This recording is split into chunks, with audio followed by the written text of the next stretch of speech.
Juste avant d'entrer dans les vifs du sujet, rassurez-vous de vous abonner à la chaîne SPS Sauver pour Sauver afin de ne pas louper les prochaines vidéos. Et n'oubliez pas s'il vous plaît de partager, liker et de nous laisser un commentaire. Que Dieu vous bénisse. Madame Simone et Yves Gbagbo, première dame de Côte d'Ivoire, c'est un honneur de me trouver en face de vous aujourd'hui, en 2018. Le monde entier se souvient de ce terrible 11 avril 2011. Pardonnez-moi l'émotion. Et les saints n'ont pas arrêté de crier à l'Éternel des armées dont vous parliez. Aujourd'hui, vous êtes dehors après 7 ans et 4 mois. Cette humiliation n'avait plus de nom. On s'est demandé comment vous avez pu tenir. Et tout le monde attend ce que vous allez nous dire. Comment avez-vous traversé ce feu? Merci, merci. C'est vrai que le 11 avril 2011 a été un jour terrible, un jour d'effroi, un jour où j'ai failli perdre la vie.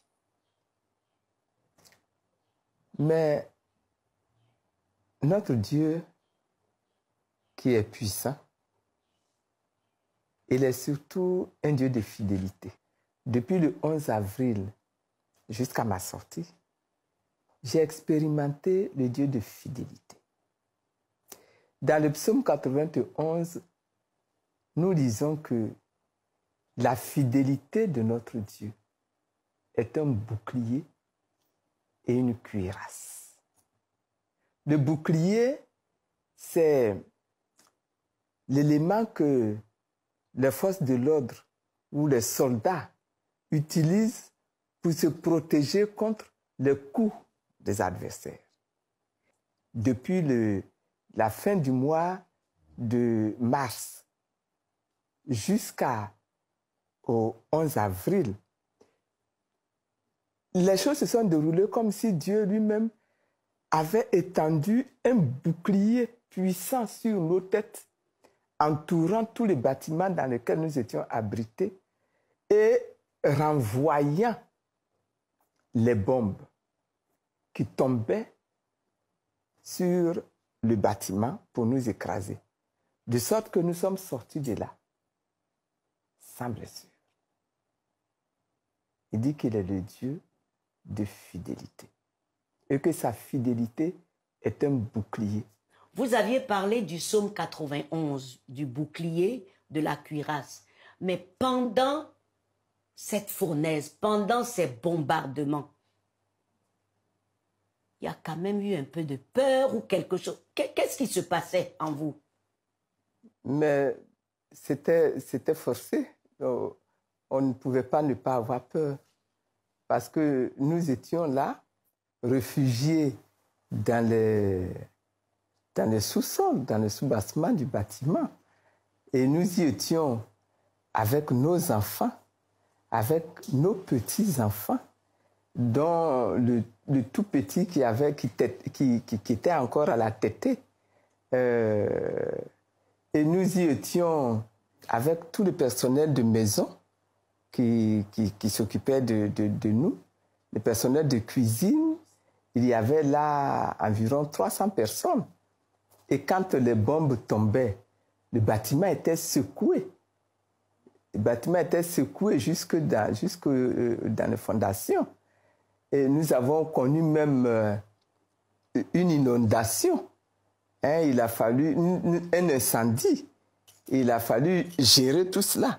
Parce que les bombes qui tombaient ont enflammé des véhicules qui étaient garés à l'extérieur du bâtiment, mais pas trop loin.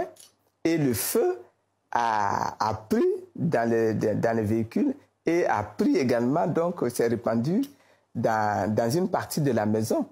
Il a fallu se précipiter, éteindre le feu. Et puis le dernier jour, c'est la fumée. On nous a envahis avec de la fumée pour nous obliger à sortir de là comme des rats. Et donc tout ça, c'était extrêmement oppressant, c'était extrêmement stressant. Il y a eu un moment où il n'y avait quasiment plus rien à manger, il n'y avait plus de lait pour les bébés, il n'y avait plus de médicaments pour ceux qui prenaient les médicaments. Ça a été quelque chose d'atroce. Ça a été quelque chose d'atroce. Mais pendant tout ce temps-là, il faut dire que nous n'avons pas arrêté de prier.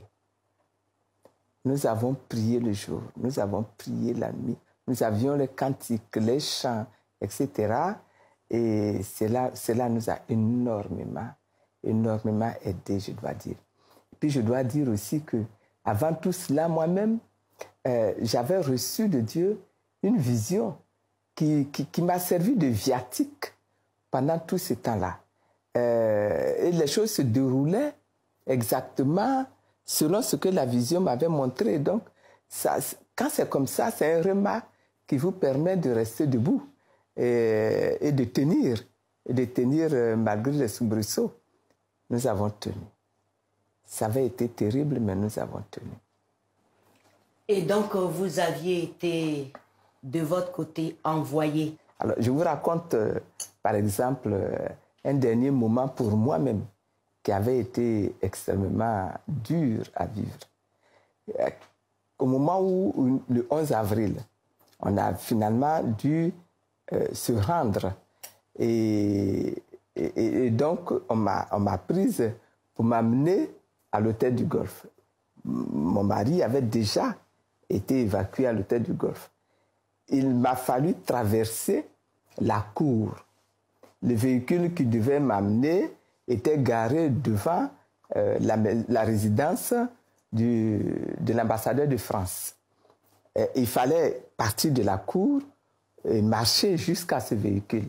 Mais tout le long, toute la cour était remplie de FSI surexcités, les armes à la main, et il fallait traverser ce fleuve-là pour arriver au véhicule. Mais le nombre de coups que j'ai reçus sur la tête, sur le cou, sur le visage, etc., par moments, je tombais. Et il y a un jeune FSI qui a eu pitié de moi, je peux dire ça comme ça, et qui est venu, il m'a aidé à marcher. Et à un moment donné, je suis tombé. Il m'a dit, « Maman, si tu ne te relèves pas, tu vas mourir sous les coups. » Et je lui ai dit, « Mon fils, je ne peux pas me relever seul. Si tu ne m'aides pas, je ne suis pas capable de me relever. » Alors il me soulevait. Et on reprenait la marche sous les coups. Et je suis tombé comme ça 3 fois. Et puis finalement, j'ai pu atteindre le véhicule et je suis monté dans le véhicule. Quand je suis monté et que je me suis assise dans le véhicule, mais tout tremblant, complètement épuisé, il me dit, « Bon, maman, bon, je t'ai aidé, maintenant il faut me payer. » Alors je lui ai dit, « Mais mon fils, je vais te payer comment? Tu vois bien que je n'ai rien à main. Je n'ai plus rien. Comment est-ce que tu veux que je te paye? » Il me dit, « Mais maman, tu as quand même quelques bijoux sur le bras. » Ah, je dis, « Ah, ben oui, c'est vrai, tu as raison. Toi, au moins, tu mérites cela puisque tu m'as aidé. » Et j'ai enlevé le bracelet que j'avais à la main. J'ai enlevé la montre que j'avais sur l'autre main. J'ai enlevé mes boucles d'oreilles, la chaîne que j'avais au cou. Puis je lui ai donné. Voilà. Ah, merci maman, vraiment, merci maman. Et puis voilà. Donc, on a souffert ce genre de choses-là. Et ça n'a pas été facile, non. Ça n'a pas été facile, mais Dieu nous a protégés. Dieu nous a protégés. On aurait pu tous mourir là. Mais Dieu nous a protégés. Quand vous sortez de là, vous vous retrouvez dans une pièce où là maintenant vous êtes à l'abri. La première phrase qui vient, c'est « Merci mon Dieu. Merci mon Dieu, je ne suis pas morte. Seigneur, veille sur mes enfants parce que je ne sais même pas ce que mes enfants sont devenus. Je ne sais pas ce que mes petits-enfants sont devenus. Tout ce personnel-là qui est resté à notre service, je ne sais pas ce qu'il est devenu. Donc vraiment, merci mon Dieu. Apparemment, moi, je m'en suis tiré. Mais les autres, je ne sais pas. Donc, Seigneur, veille sur eux. Si vous avez été béni par ces enseignements, n'hésitez pas à vous abonner sur cette chaîne SPS Sauvé pour Sauver. SPS Sauvé pour Sauver, l'évangile de Christ pour les saluts des âmes. Ici, nous témoignons de Jésus. Que Dieu vous bénisse. Que Dieu vous bénisse.